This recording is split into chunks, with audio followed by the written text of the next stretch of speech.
Bonjour tout le monde, ici Alexandre Dumas qui vous souhaite la bienvenue à ce premier épisode de Woke Tant qu'il faudra, votre revue Woke de l'actualité, édition du 27 septembre 2025. Un épisode pilote, c'est un essai. Si les retours sont positifs, ça pourrait bien devenir un balado régulier. Pourquoi un balado? La première raison, c'est que j'aimerais m'affranchir de Facebook. Je diffuse ce premier épisode sur YouTube pour que ce soit facile à diffuser, mais si j'en fais un projet régulier, ce sera sur une autre plateforme. La deuxième raison, c'est que je me rends compte qu'il y a trop d'actualités auxquelles je veux réagir, trop de déclarations de nos politiciens auxquelles je veux répondre pour consacrer une publication à chacune, donc je tente le format audio. C'est parti! Dimanche, le premier ministre François Legault était à l'émission Tout le monde en parle. Il a sorti sa cassette habituelle sur l'immigration, donc c'est à cause des immigrants qu'on manque d'enseignantes, qu'on manque d'infirmières, qu'on manque d'éducatrices. Ce n'est surtout pas à cause du gouvernement qui coupe dans les services pour offrir des baisses d'impôts à des gens qui n'en ont absolument pas besoin.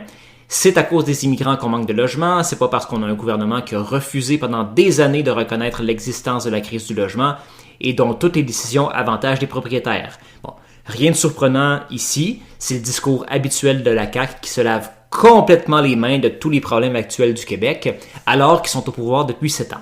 Ce qui me frappe dans ces entrevues, c'est la facilité avec laquelle nos politiciens affirment sans hésitation que notre capacité d'accueil est dépassée sans jamais se faire interroger sur le sujet. Le Québec a dépassé de beaucoup sa capacité d'accueil et sa capacité d'intégration et on doit réduire de 200 000 le nombre d'immigrants temporaires à Montréal et à Laval. C'est ce qu'on demande au gouvernement fédéral.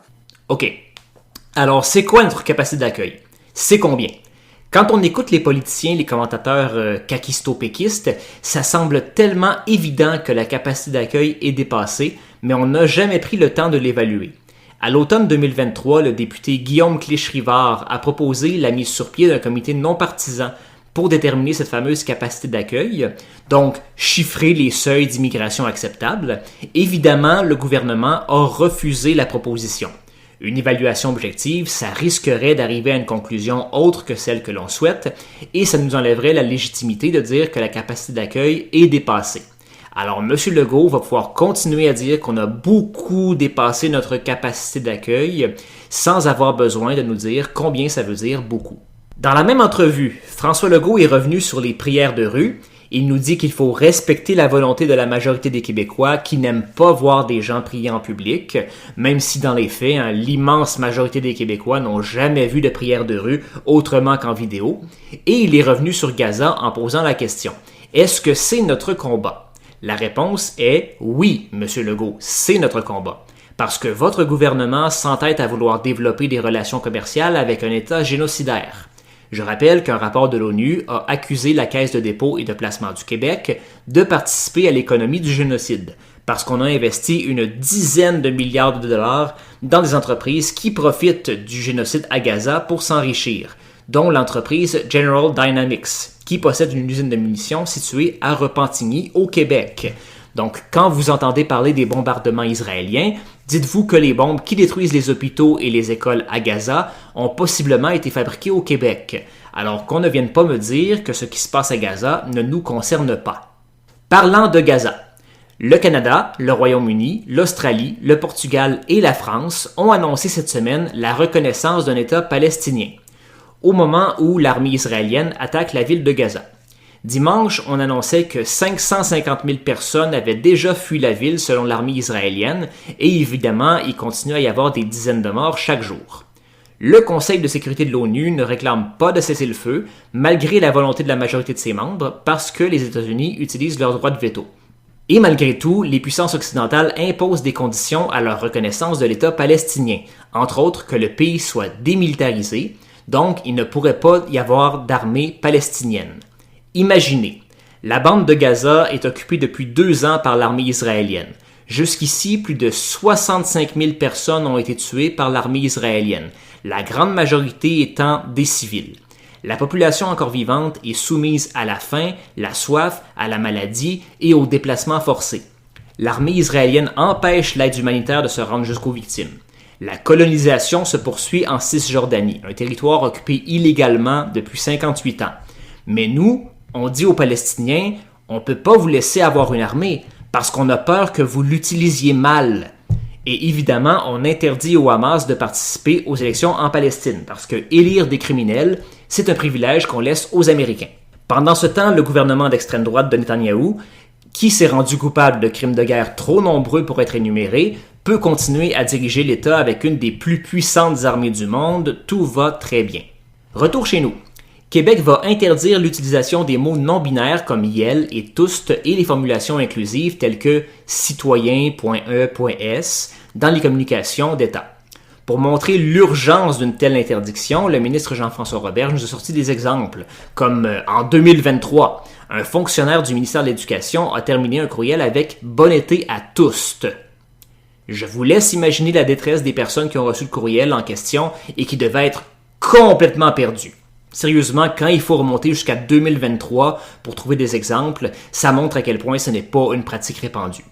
M. Roberge nous dit « De plus en plus, il y a toutes sortes de termes, des néologismes, qui sont utilisés dans les communications de l'État, des mots impossibles à conjuguer, impossibles à accorder. On a l'obligation de faire des textes qui sont accessibles à tous, qui sont aisément lisibles, en respectant les règles de grammaire. Alors, on appelle ça de l'incompétence stratégique. Prétexter son incapacité à accomplir une tâche pour la refuser. M. Roberge nous parle des personnes dyslexiques ou qui ont simplement des enjeux d'apprentissage. Apparemment que le français inclusif rendrait le français plus difficile à apprendre ou à lire. À ce sujet, je cite le psycholinguiste suisse Pascal Gigax. C'est une critique régulière, mais sans fondement scientifique, en tout cas pour l'instant. Les études actuelles en psycholinguistique ne révèlent pas d'impact négatif de ces formes inclusives. Au contraire, passer du masculin à des formes de neutralisation peut même faciliter la lecture. La néophobie, ou les peurs des formes contractées, ne sont pas fondées. Fermez les guillemets. Mais évidemment, le gouvernement n'a fait aucune étude et aucune consultation avant de prendre cette décision. On sait que la CAQ déteste tout ce qui est inclusif et non-binaire. Je rappelle qu'il a fallu que la Cour supérieure du Québec oblige le gouvernement à ajouter une troisième case au formulaire d'identité pour permettre aux personnes non-binaires de s'identifier avec le genre de leur choix, comme si ça enlevait quelque chose à quelqu'un. Et j'ajoute que la nouvelle directive inclut l'interdiction d'employer des pronoms neutres, comme le fameux « mix », pour s'adresser aux personnes non-binaires. Je pense que personne ne croit sérieusement que le pronom mix est un enjeu pour les personnes dyslexiques ou qui ont des difficultés d'apprentissage. Donc ce n'est pas une question d'accessibilité, c'est vraiment un choix idéologique. Et disons-le, un bel écran de fumée pour nous faire oublier les vrais enjeux. Et pour les personnes qui vont me dire que tous, IL et mix ne sont pas des mots, j'aimerais répondre que tous les mots ont été créés à un moment ou à un autre. Aucun mot n'était un mot avant de devenir un mot. Laïcité. Le Parti québécois a tenu un référendum auprès de ses membres et a annoncé les résultats. Des résultats staliniens qui montrent toute la diversité des opinions au sein du PQ. On nous dit souvent « vous savez, le PQ, c'est une coalition de gens de gauche et de droite, des indépendantistes de tous les horizons. » Pour l'interdiction des prières de rue, 95%. Pour l'interdiction du port de signes religieux par les élèves du primaire, 90%. Pour l'interdiction des prières dans les écoles, 96%. Ça a le mérite de nous confirmer qu'il n'y a plus vraiment de place au Parti québécois pour autre chose que la droite conservatrice. Leur définition du vivre ensemble, s'il y a des gens que la différence dérange, alors il faut faire disparaître la différence.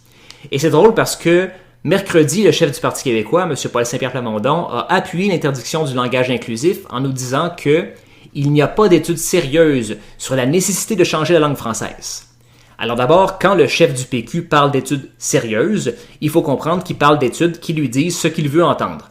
Parce que oui, il y a des études très sérieuses sur les bienfaits du français inclusif, notamment celle de Pascal Gigax que j'ai citée plus tôt. Mais comme ça ne va pas dans le sens de M. Plamondon, c'est de l'idéologie et du charlatanisme. Mais curieusement, sur la question d'interdire le port de signes religieux aux élèves du primaire, ce qui est quand même une proposition radicale, c'est la première fois qu'on vise directement les enfants, ici, on n'a pas besoin d'études, ça va de soi. Les militants du Parti québécois le veulent, donc on le fait, tout simplement. L'absurdité ici, c'est vraiment qu'on fabrique un problème de toutes pièces. Le port de signes religieux par les élèves du primaire n'était pas un enjeu avant que le Parti québécois décide d'en faire un. Et la question a été posée aux membres du PQ, sans prendre le temps de les informer, sans prendre le temps de les sensibiliser, sans même prendre le temps de les consulter. C'est pas comme ça qu'on fait une consultation de société. Si demain je demande à 1000 personnes s'il faut ajouter une année au secondaire, la réponse ne veut absolument rien dire, parce que ces 1000 personnes n'ont probablement jamais réfléchi à la question et qu'elles ne sont pas informées pour prendre position. C'est la même chose concernant le référendum du Parti québécois. Les nouvelles dont on ne parle pas assez. Donc, c'est le segment où je vous parle des nouvelles qui n'ont pas attiré l'attention des médias et ou du public, mais qui auraient dû le faire selon moi.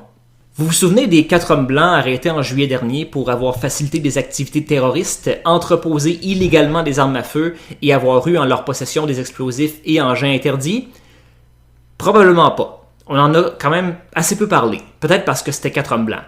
Avec des noms comme Raphaël Lagacé, Simon Anger-Audet, Marc-Aurèle Chabot et Matthew Forbes, on ne peut pas pointer du doigt un échec d'intégration culturelle ou une religion qu'on pourrait associer au terrorisme. Cette semaine, on a appris que les munitions saisies chez le caporal Chabot appartenaient bel et bien à l'armée canadienne, ce qui veut dire que les soldats peuvent visiblement subtiliser les armes en passant inaperçus. Chabot et Forbes sont des militaires de Valcartier, Anger-Audet est un ancien militaire. On se demande parfois si certaines cultures sont plus violentes que d'autres. Je pense qu'il faudrait commencer à s'inquiéter de la culture militaire. Dimanche dernier, un adolescent a été tué par balle par un policier de l'agglomération de Longueuil. Nouran Rezaï, 15 ans, n'oublions pas ce nom. Je dirais pas qu'on n'en a pas assez parlé, parce qu'on en a quand même beaucoup parlé. Mais je veux quand même souligner une chose. Combien de personnalités publiques qui ont partagé leur désespoir, leur chagrin quand Charlie Kirk a été assassiné, n'ont eu absolument rien à dire pour Nouran Rezaï. Là, vous allez peut-être me dire, oui, mais attends, l'enquête est en cours, on ne sait pas tout ce qui s'est passé. On n'a pas été aussi prudent pour Kirk. Le cadavre n'était pas encore froid et déjà on concluait que c'était un crime contre la liberté d'expression. On avait déjà décidé que l'assassin voulait empêcher Kirk de parler. Alors je pense qu'on aurait pu se désoler qu'un adolescent ait été abattu en plein jour sans connaître tous les détails des événements. Je tiens à souligner en particulier le silence de notre premier ministre, François Legault, qui n'a même pas commenté l'événement. En novembre 2021, quand Thomas Trudel, 16 ans, a été abattu à Montréal, François Legault s'est rendu sur les lieux pour déposer des fleurs et prendre la parole. Pour Nouran Rezaï, rien du tout. Qu'est-ce qui explique cette différence? Je vous laisse en juger. Droit de réplique, c'est le segment où je réponds à des déclarations de la semaine qui m'ont fait sourciller ou carrément hurler.